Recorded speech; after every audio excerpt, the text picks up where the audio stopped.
Salve, salve família de boa, suave, vamos lá.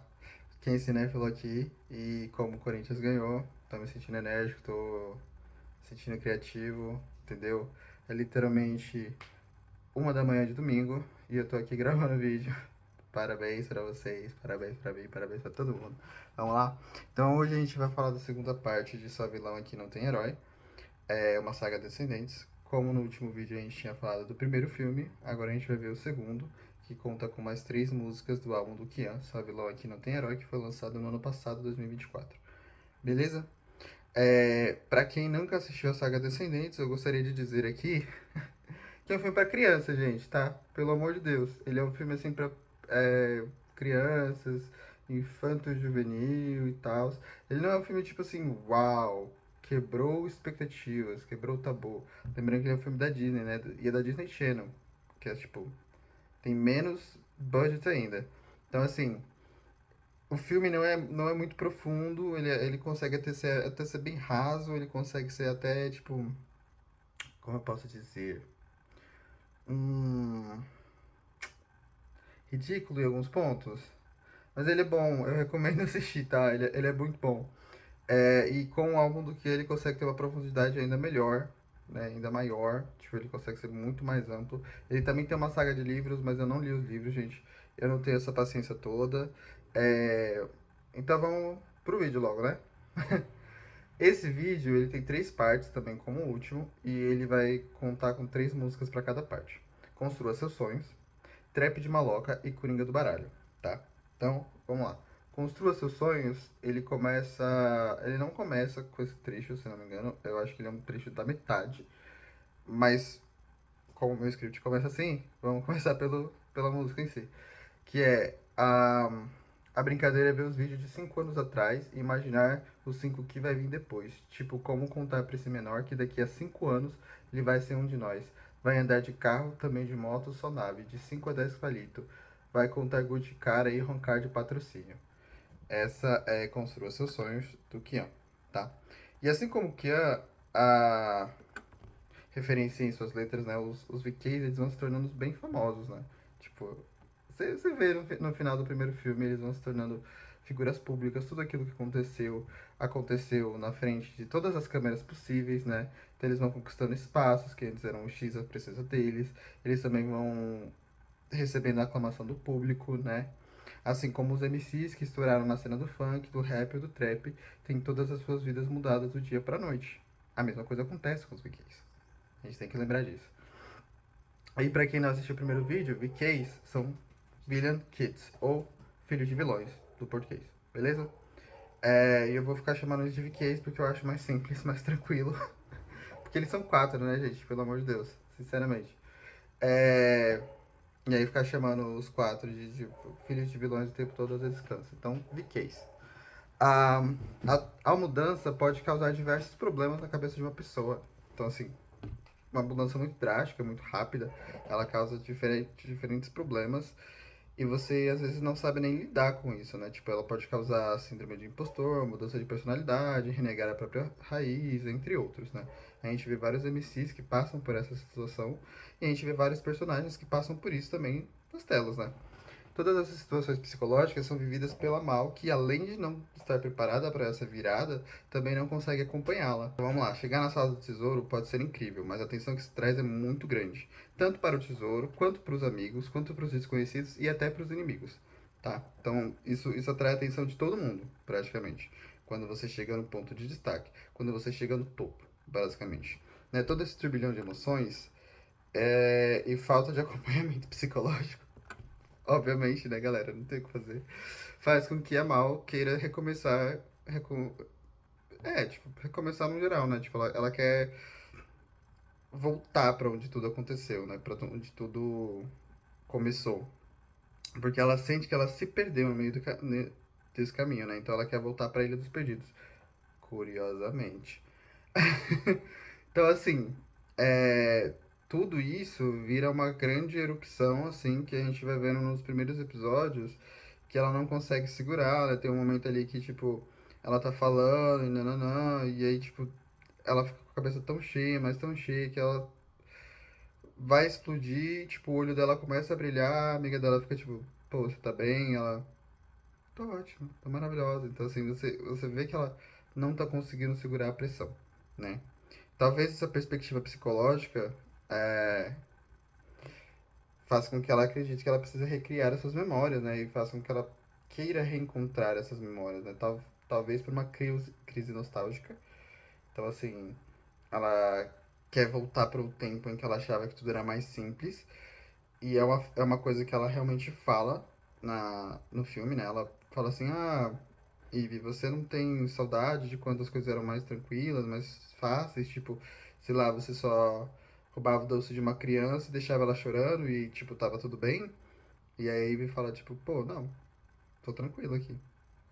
E ela fica, tipo, acho que eu sou um problema, né?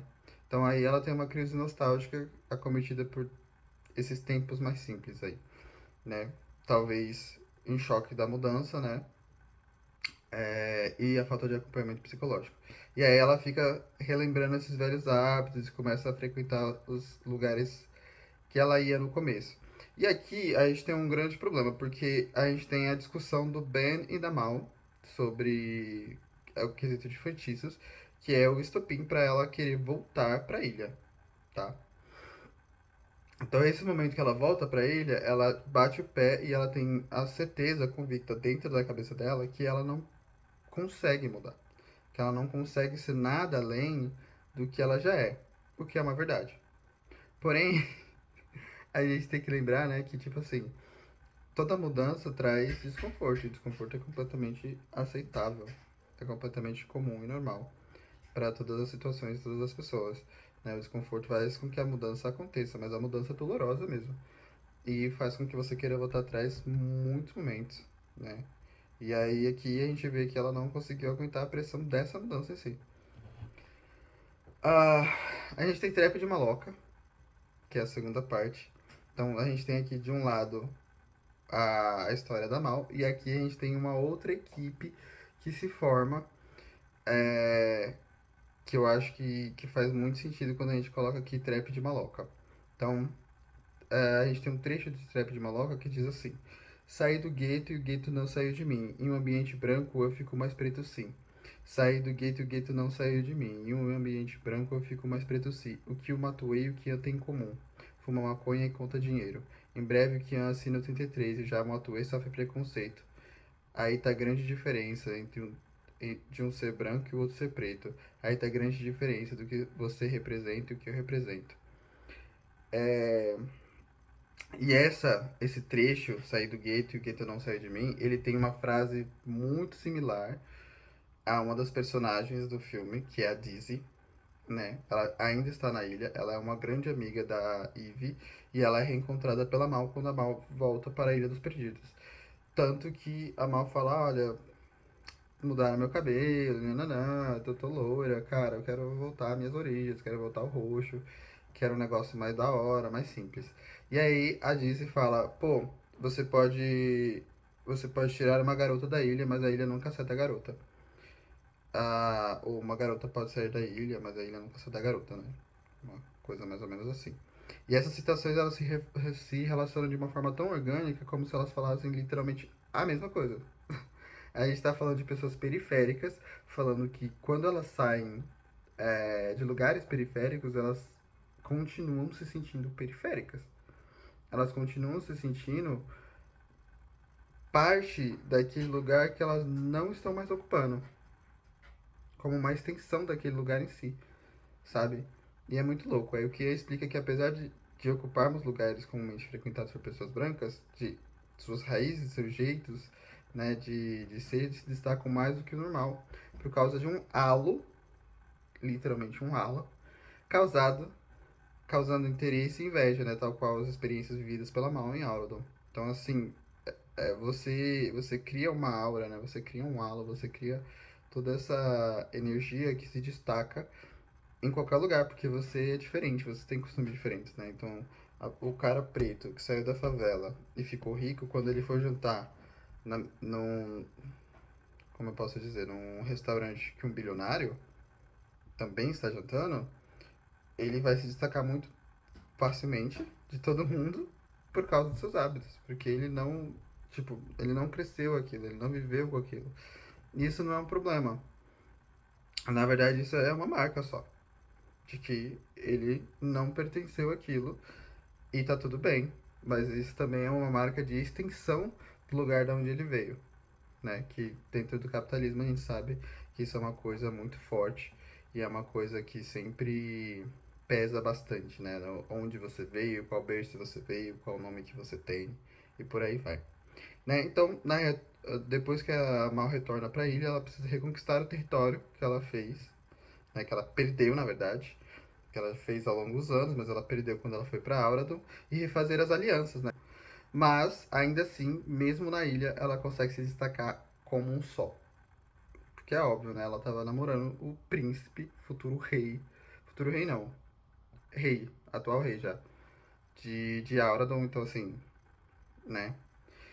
Muitas crianças querem ser como a Mal, outras querem destruir a Mal para ela deixar a ilha e tudo que ela representa e mudar para se encaixar em Auradon. Então toda essa questão dela ter mudado, dela ter feito alguma coisa que outras crianças queriam ter feito, é uma coisa que causa muita inveja, né? Uma coisa que causa muitos problemas ali entre ela e outras crianças que ficaram na ilha, né?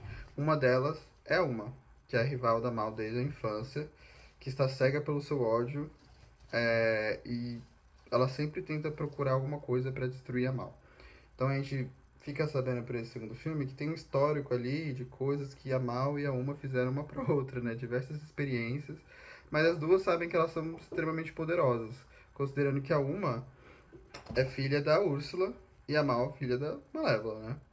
Então aqui a gente tem uma rivalidade muito grande entre as bruxas, uma das duas das maiores bruxas dos contos da Disney, no caso, né? É, mas é isso. Então a Uma ela tem uma certa rivalidade com ela, principalmente a partir do momento em que a Mal vai para Auradon, porque é algo que a Uma também queria muito. Mas diferente da Mal, a Uma ela quer ali, tipo, que todas as crianças vão ao mesmo tempo, né? Mas a gente vai percebendo essa nuance de diferença entre os desejos, tanto da Mal quanto da Uma, conforme o filme vai passando e conforme o resto da saga vai se destrinchando, no caso. Tanto nos trechos do Kian quanto no filme, a gente consegue ver pessoas periféricas se comparando, pois apesar de terem crescido em lugares parecidos, temos vivências e ações muito parecidas, somos tratados de formas muito diferentes. Então, assim, algumas pessoas são tratadas muito bem por certos talentos, por certas coisas, por certas conexões. Outras nem tanto, né? A Mal e Matue, por exemplo, sofrem preconceito, no entanto seguem suas vidas sem tantos obstáculos depois da fama, enquanto que Yan e a Uma têm um corre dobrado para se manterem no pódio e ainda assim terem alvos desenhados em suas costas, né?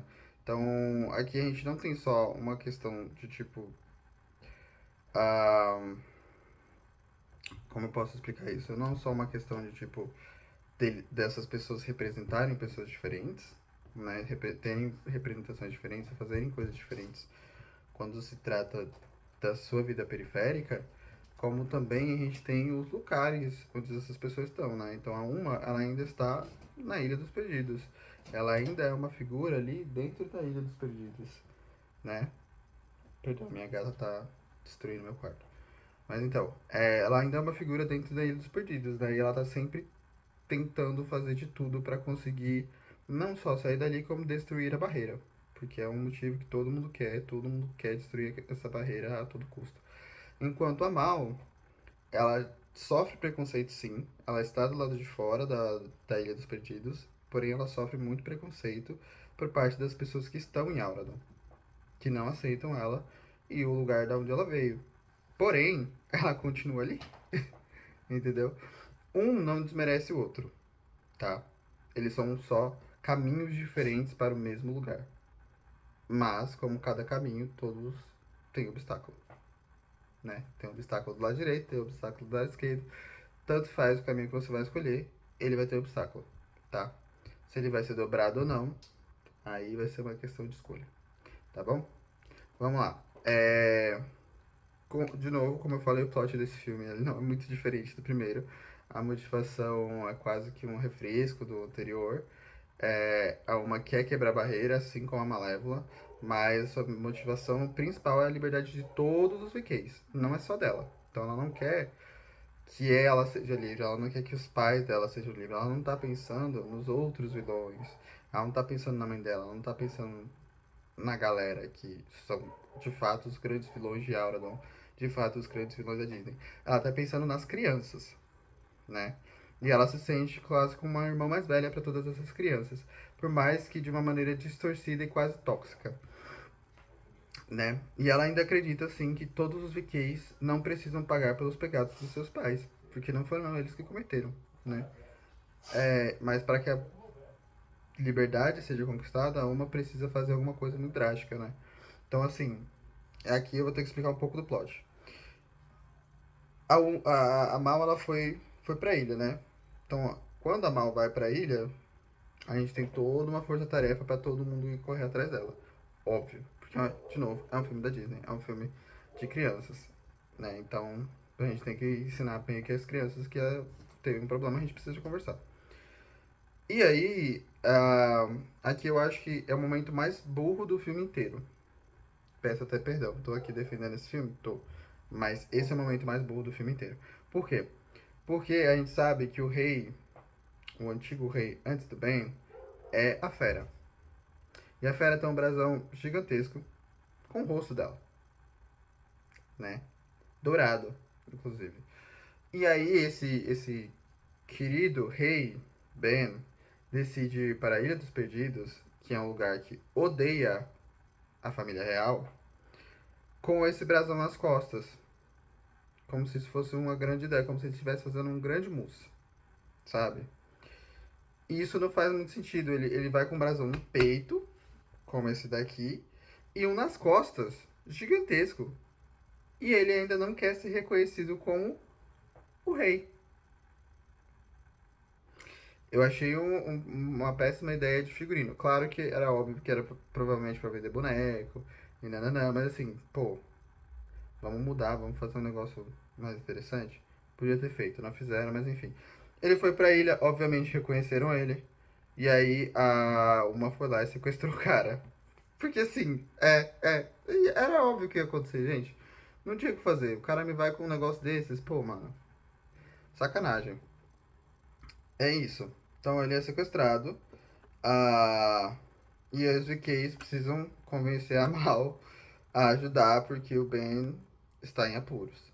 Então, sendo assim, todo mundo decide bolar um plano para poder ajudar nessa questão. Sendo assim, a gente tem a Ivy, o Carlos e o Jay tendo que bolar um plano para enganar uma, enquanto o Ben, do outro lado, tá tentando entender as motivações dela, né? Tentando entender a realidade dela, tentando, tipo, entrar ali na cabeça dela, né? E aí ele descobre que, olha só, ele não é só rei da parte rica, ele também é rei da parte pobre, né? Ele não é só rei de Arado, ele também é rei da Ilha dos Perdidos. E ser o rei da Ilha dos Perdidos, ele não faz absolutamente nada para que essa ilha continue de pé. Então ele bate o olho e fala, putz, eu acho que eu cometi um problema, né? E era óbvio que sim, porque assim, é, a gente tá falando de pessoas que foram mandadas pra lá quase como uma prisão, né? E pessoas que acabaram tendo filhos depois. Então assim, em nenhum momento esse lugar passou por um saneamento básico. Em nenhum momento esse lugar começou a ser visto como parte de Auradon. Ele era parte de descarte de Auradon, né? E aí ele começa a perceber que, tipo assim, pô, não, temos uma população inteira aqui, tem pessoas vivendo aqui, existe todo um ecossistema, né, aqui, e a gente precisa cuidar desse lugar, porque ele também é parte de Auradon. Meu Deus, difícil, né, reconhecer que a periferia faz parte da cidade também. Caramba. Enfim, aí a gente tem a troca final, que é a coringa do baralho, né? O trecho que eu escolhi de Coringa do Baralho pra ilustrar melhor todo o problema que a gente tá passando é: a minha intenção é ruim, então pega o papel e a caneta. Tipo, pra cada merda da minha vida, pinga um qualquer na conta. Tipo, menor, você quer um conselho, então pega a caneta e componha. Como explicar pra esse menor que com mais dinheiro tem mais fardo? Mas se pá, isso não importa, então tiro pro alto, brindo mais um ano agora junto com os meus aliados, né? E aí, quem exemplifica aqui o problema principal desse filme? Como explicar para alguém que não tem nada, que mesmo que você conquiste tudo, ela nunca será um deles?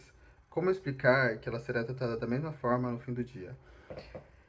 E é exatamente o conflito da Mal e da Uma. Porque assim, a Uma ela quer sair dali, mas a Uma acredita que tipo tudo aquilo que a Mal passa dentro de Auradon é só rosas, porque ela só vê o exterior, ela só vê o que a câmera mostra, né?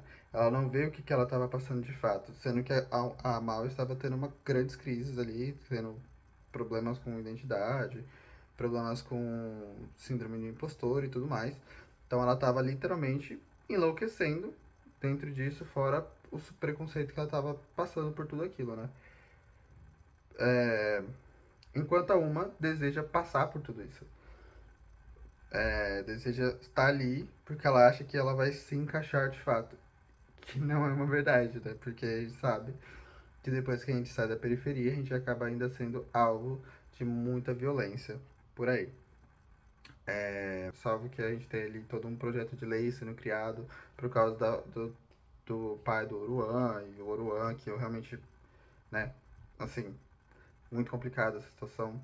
Muito difícil você ter que julgar o filho pelo que o pai fez, ou por toda essa grande questão, né? Mas a gente vê praticamente descendentes acontecendo agora, né? Com esse caso do Oro. E é exatamente isso. Então, ela acha fielmente que a Mal se encaixou completamente e ela é vista como um ponto, tipo assim, muito importante, uma pessoa muito importante e muito querida dentro de Auradon. O que de fato é por muita gente, mas ela também é muito odiada por uma outra parcela da população, né? Claro que o filme ele é da Disney, então ele não vai representar completamente essa parcela, mas a gente vê que algumas pessoas elas realmente não são tão a favor da Mal assim, né? Ah, então, é isso, você tem esse grande conflito ali, enquanto eles têm um conflito de vida ou morte, porque a Mal precisa salvar o rei, né? Enquanto a Uma quer matar o cara pra poder, tipo, sair dali, né? Então, assim, fica todas as grandes questões, né? Como explicar que isso não vai mudar o fato de que no final do dia eles sempre serão vilões, ou que eles serão excluídos, invalidados, negados, moldados para se encaixarem naquela realidade que os oprime, né? E, tipo, e isso é uma coisa que não dá pra explicar, velho. Tipo, é tão frustrante você ter que vir aqui e falar sobre isso, porque parece que tipo, é muito simples. Mas é aquela, né? Já dizia a senhorita Bíria. O óbvio precisa ser falado. E aqui eu explicando o óbvio desse filme. Então é uma coisa que não se explica. E enquanto não houver uma conscientização e estudo sobre, nada se muda. Sendo assim, a Uma tenta de todas as formas sair da barreira, mesmo depois de ser enganada, né? Que ela é enganada ali. Ela, tipo, ela pega a varinha, achando que ela vai destruir a barreira. E ela entrega o Ben, mas ela é enganada, né? E ela ainda assim não consegue concretizar o sonho dela, que é libertar todo mundo. E ela ainda sai de lá. Ela sai de lá, ela consegue sair da barreira momentos antes deles, de todos os vilões, né? Tipo, todos os VKs que estão em Auradon conseguirem sair com o Ben. Ela consegue sair também, a Uma. Ela invade o noivado da Mal e do Ben. E ainda assim, ela não é vista da forma que ela queria ser vista. Ela não é aclamada da forma que ela queria ser aclamada, né? Então aqui a gente tem diferente, tipo, várias semelhanças com o primeiro filme, com o primeiro plot, que o primeiro plot é uma coroação, né, televisionada e tal, e tem a Princesa dos Fiqueis, e a gente tem ali uma invasão, né, dessa coroação. Aqui a gente tem uma invasão do noivado. Olha só. Ai, meu Deus. Que loucura, gente. É... como eu explico isso, né? Mas é isso, ela chega lá, ela invade e a gente tem a exemplificação literalmente da frase quem vê close não vê core. Porque quem chega lá, olha e fala assim, poxa, é isso aqui que eu quero, porque é essa glória que eu quero, não sabe o corre que foi pra conseguir chegar ali, naquele ponto. Então assim, o corre que todo mundo teve que passar no primeiro filme foi ter que literalmente inventar a Malévola, né? Que é uma das bruxas mais poderosas ali. E derrotar ela. Não só enfrentar, como derrotar ela. A Uma não.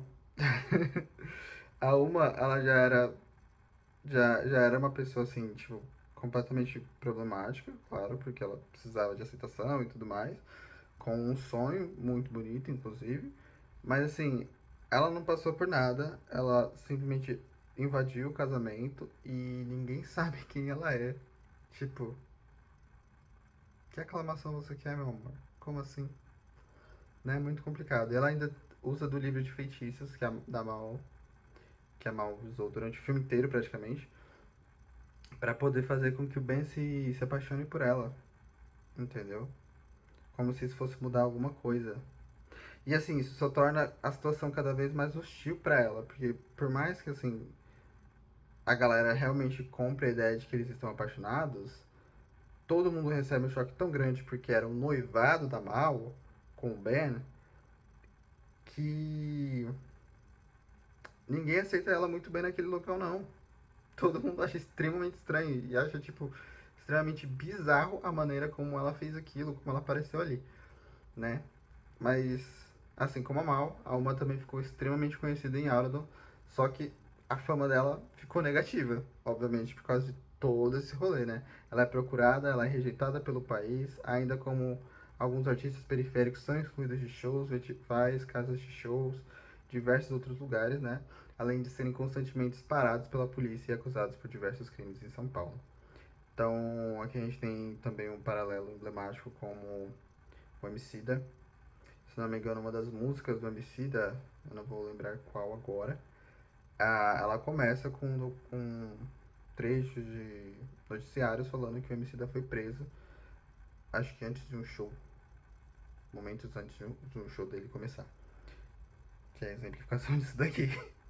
Ele literalmente era considerado uma, né? É um caso emblemático dessa rejeição aqui, ó. Não foi no começo, foi no final, perdão. Olha, entregando fake news, né?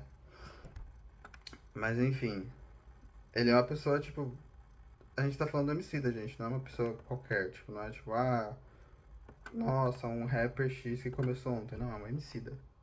Ele foi preso no final do show, cara. Então assim, né? Como, como, como explica que quando você chega no pódio ainda tem muita coisa pra fazer? Ainda tem muito corre, e o corre só piora. Como explica? Mas concluindo aqui, acompanhamos o momento em que essas pessoas periféricas se voltam umas para as outras sem perceber que o verdadeiro inimigo é o sistema que os transforma em pessoas periféricas, né?